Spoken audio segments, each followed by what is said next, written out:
সারা পৃথিবীর সমস্ত অশান্তির মূলে কিন্তু ইসলামিক জঙ্গি জেহাদিরা। অস্বীকার করতে পারবেন?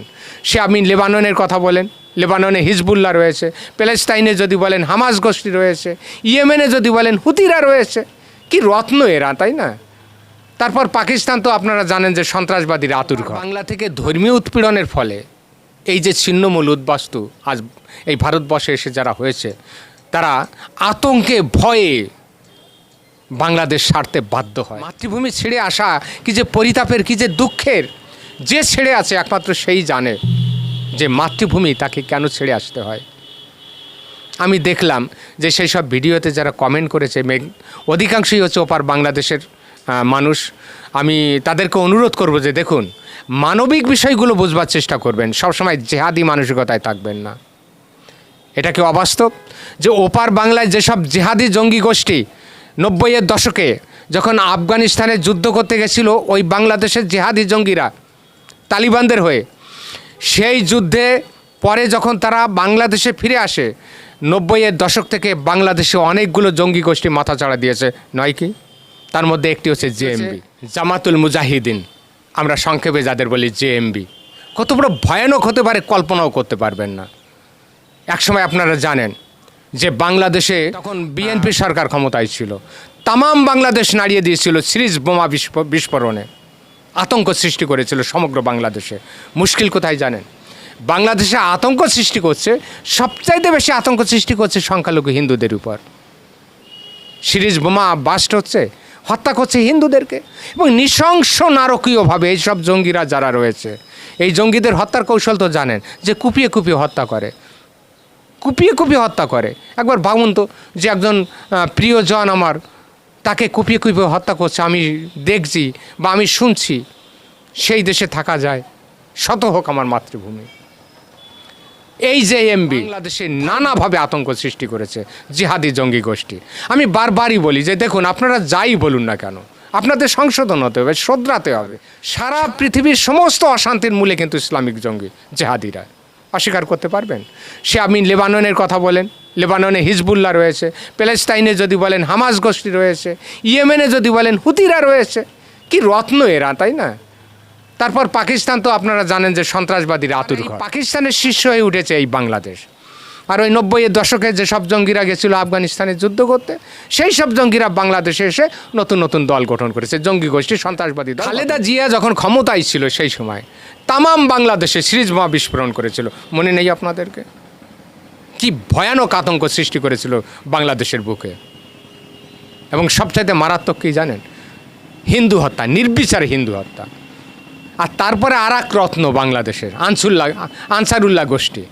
আনসারুল্লাহ গোষ্ঠী যারা মুক্তমনা আছে, মুক্ত চিন্তা করে, এবং ইসলাম ধর্মের মধ্যে যদি কোনো জায়গায় কোনো বিচ্যুতি থাকে এবং তাই নিয়ে যদি আলোচনা করে, না কিচ্ছু করতে হবে না, তাকে কুপিয়ে হত্যা করো।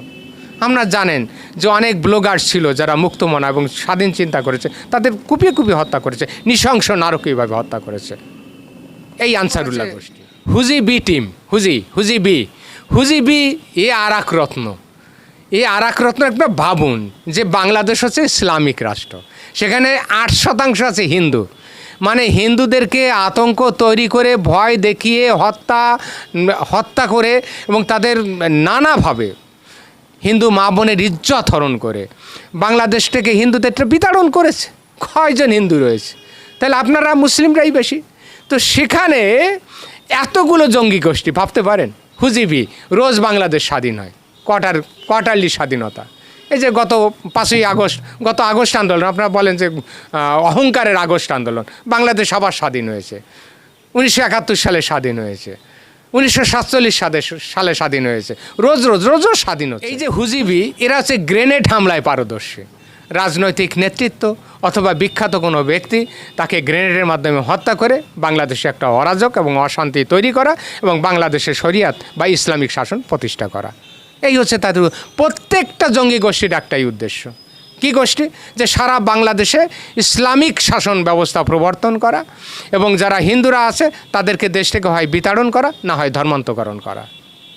তাহলে সারা পৃথিবীর সমস্ত অশান্তির মূলে হচ্ছে ইসলামিক জঙ্গি গোষ্ঠী। সে আপনি হামাসের কথা বলেন, হিজবুল্লাহর কথা বলেন, হুতির বলেন, আর আফ্রিকার কথা কি বলবো ভাই, বলবো কি, এরা বড় বড় কথা বলছে, এরা বড় কথা বলছে, এরা হিন্দু সন্ত্রাসের কথা বলে, লজ্জায় মাথা নিচু হয়ে যায়। নব্য মানে নিউজ এমবি, এরা আবার কি হয়েছে, আইসিসের সঙ্গে যোগাযোগ রাখে। আইসিস কারা? তারা সারা পৃথিবীব্যাপী একটা ইসলামিক সাম্রাজ্য প্রতিষ্ঠা, যে শব্দটির নাম হচ্ছে খোরাসান, অর্থাৎ সারা পৃথিবীতে একটা মাত্র ইসলামিক কান্ট্রি হবে। সেই আইসিস গোষ্ঠীর সঙ্গে এই নব্য যে এমবি তারা যোগাযোগ করে চলেছে। এটা হচ্ছে বাংলাদেশ, বুঝতেই পারছেন। তারা নাকি শান্তিতে থাকে, হিন্দু মুসলমান নাকি সেখানে শান্তিতে। Tahrir, Hizbut Tahrir, Hizbut Tahrir কি? রাষ্ট্রের বিরুদ্ধে তাদের সংগ্রাম। বুঝুন একটা ঠেলা, দেশ ইসলামিক দেশ, আচ্ছা শাসক কারা? তারা মুসলমান, তাদের বিরুদ্ধে তাদের সংগ্রাম। সংগ্রাম কেন?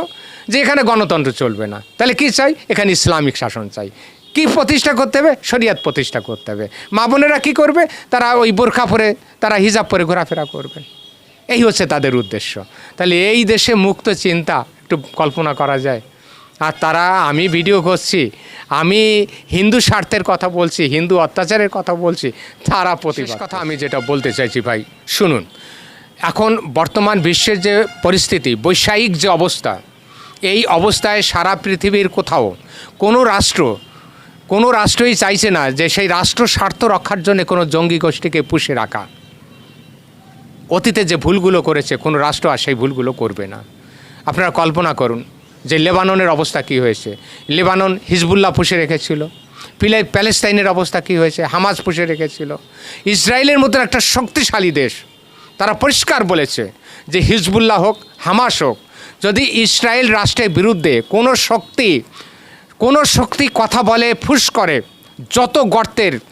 যত গর্তের নিচে থাকুক না কেন, মাটির যত নিচে থাকুক, পাতালের যত গভীরে থাকুক, তাদের তুলে এনে হত্যা করা হবে। এটা ইসরায়েল।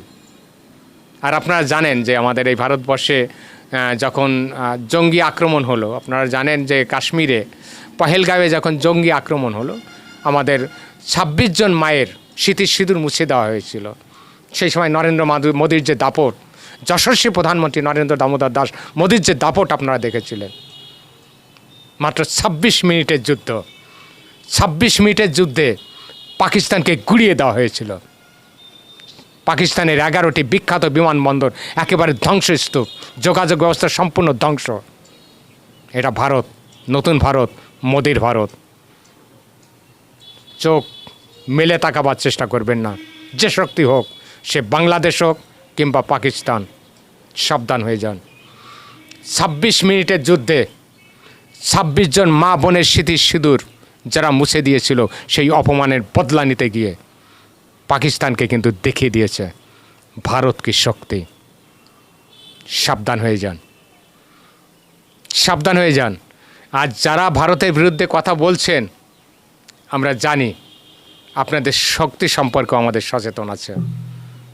সুতরাং সমঝে যান। জিহাদি জঙ্গি যারা আছেন, পাতালের যত গভীরে থাকেন না কেন, টেনে টেনে বের করা হবে। পশ্চিমবাংলার নতুন মুখ্যমন্ত্রী শুভেন্দু অধিকারী আর ভারতবর্ষের প্রধানমন্ত্রী, যশস্বী প্রধানমন্ত্রী নরেন্দ্র দামোদর দাস মোদী, তারা পরিষ্কার বলেছে কোনো জঙ্গিকেই ভারতবর্ষে রাখা হবে না।